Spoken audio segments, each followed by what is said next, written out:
There's been a lot of talk in the news and among the evangelical culture in America about gay marriage and legalizing gay marriage.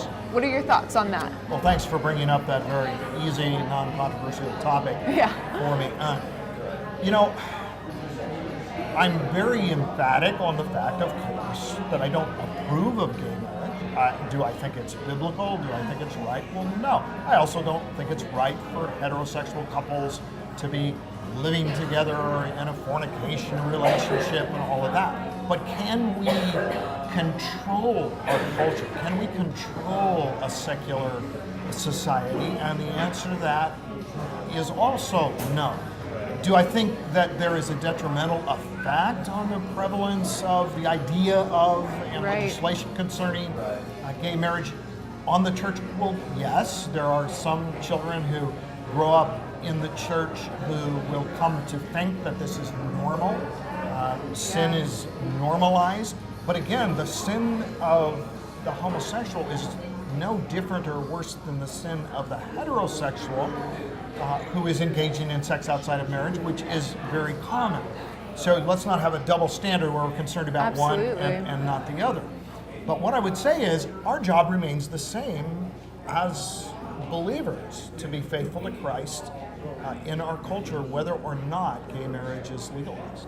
Yeah, we are called so many times throughout Scripture to be pure and to live in purity and not impurity. And it, just like you're saying, it's not, homosexuality isn't the only way to commit impure acts. There are many, many impure things we can do, even just thoughts or heterosexual, activity outside of marriage.